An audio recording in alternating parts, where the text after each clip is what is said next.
Cricket राशि के दर्शकों, आपका स्वागत है। मैं हूं आपका होस्ट आशीष शुक्ला। कल विशाखापट्टनम में जो दिल्ली कैपिटल्स का होम ग्राउंड 2 मैचों के लिए था, दिल्ली कैपिटल्स बहुत बुरी तरह से पिटी कोलकाता नाइट राइडर्स से, जिन्होंने अपने 20 ओवरों में 272 रनों का विशाल स्कोर खड़ा किया।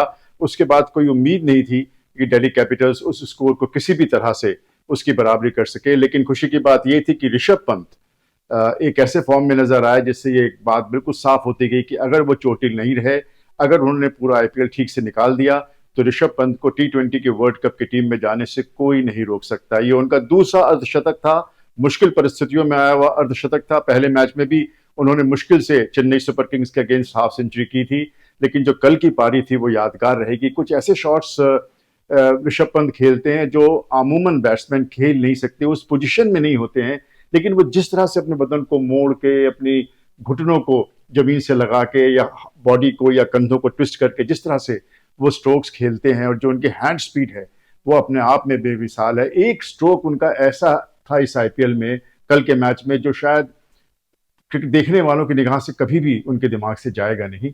और वो ये था कि जब वेंकटेश अय्यर ने उनके लेग स्टंप पर एक गेंद फेंकी और जिस तरह से उन्होंने अपने घुटने जमीन पर टिकाए और बैट से उन्होंने उसको फाइन लेग के ऊपर छक्का मारा, उन्होंने मुड़ के भी नहीं देखा कि गेंद कहाँ गई। उनको मालूम ही था कि ये छक्का है, उन्होंने यूं मारा और आगे बढ़ गए। ये अपने आप में दिखाता है कि बेहतरीन ऋषभ पंत की फॉर्म की वापसी हुई है। ये भारतीय क्रिकेट के लिए बड़ी सुखद की खबर है। सुखद की खबर क्रिकेट राशि के लिए भी है, क्योंकि क्रिकेट राशि की प्रेडिक्शन बिल्कुल अक्षरशः, जैसा कि मैं कहने का शौकीन हूं, बिल्कुल सही साबित हुई, 100% सही साबित हुई, और कोलकाता नाइट राइडर्स आसानी से दिल्ली कैपिटल्स के ऊपर जीत गई। कोलकाता नाइट राइडर्स इस आईपीएल की अच्छी टीम नजर आ रही है। सुनील नारायण ने जिस तरह से गौतम गंभीर के मैनेजमेंट में प्रदर्शन करते हैं, वो किसी और के संरक्षण में नहीं कर पाते हैं।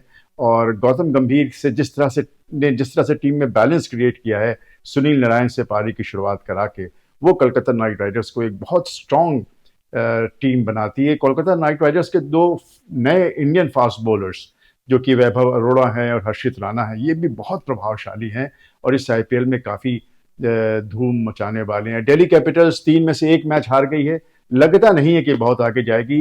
इस टीम में वो बात लगती नहीं, क्योंकि उनका जो मिडिल ऑर्डर कोर है वो फॉरेन प्लेयर्स का है, और इंडियन आईपीएल में, प्रीमियर लीग में, अगर आपका इंडियन मिडिल कोर नहीं है बैटिंग का, तो आप सफ़र करते हैं। और यही परेशानी पंजाब किंग्स के साथ आने वाली है, जो आज खेल रही है गुजरात टाइटंस से अहमदाबाद में। पंजाब किंग्स भी 2008 में एक बार सेमीफाइनल में आई थी, उसके बाद 2014 में रनर अप रही थी। उसके बाद कभी भी आईपीएल के 16 सालों में पंजाब किंग्स ने ऐसा प्रदर्शन नहीं किया है कि वो ऊपर की शुरुआत की 4 टीमों में रहें। कई बार वो 2016 में मुझे याद है कि बिल्कुल आखिरी पायदान पे उनकी समाप्ति हुई थी, नंबर 6 या 7 की टीम रहती है, तो बहुत अच्छी टीम नहीं है। तो ये कहा जा सकता है कि गुजरात टाइटंस के खिलाफ पंजाब किंग्स के बहुत चांसेस हैं नहीं। पंजाब किंग्स की भी वही प्रॉब्लम है जो दिल्ली कैपिटल्स की मैंने आपको बताई। उनका मिडिल ऑर्डर बैटिंग कोर जो है वो स्ट्रांग नहीं है, और उसकी वजह से उनकी टीम वो स्कोर नहीं बना पाती है जिससे वो दूसरी टीमों को परेशान कर सके।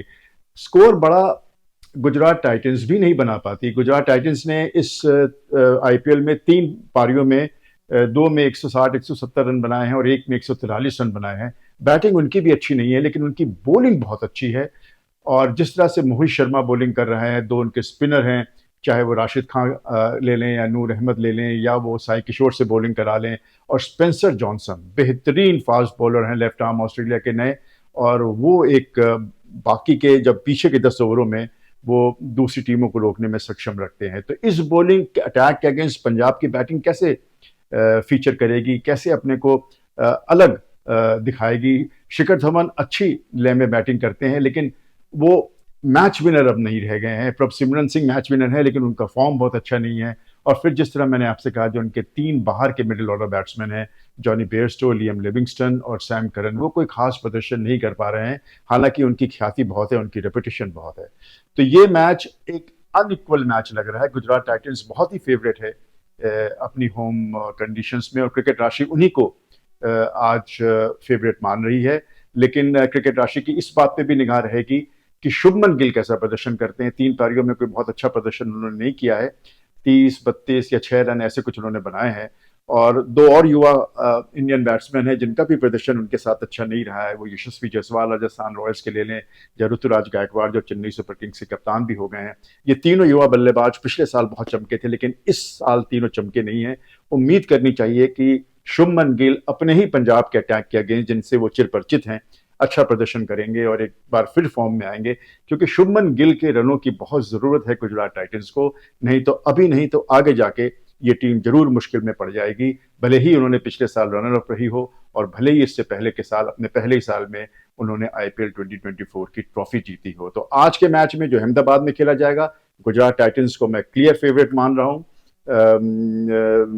गुजरात टाइटंस हर हाल में फेवरेट है पंजाब किंग्स के अगेंस्ट। और चलते चलते हम अपनी तारीफ भी कर दें जो कि हमने अभी तक नहीं की थी, और वो ये कि हमारी प्रिडिक्शन बिल्कुल सही गई थी। और अभी तक जो 16 मैच हुए हैं आईपीएल 2024 के, उनमें 12 में हमारी प्रिडिक्शन सही रही थी। अब देखते हैं कि आज के मैच की हमारी प्रिडिक्शन कैसी रहती है, और कल फिर हम आपके सामने होंगे अगले मैच की प्रिडिक्शन के साथ। तब तक क्रिकेट राशि के लिए मैं आपका होस्ट आशीष शुक्ला आपसे विदा लेता हूं। Goodbye and good luck.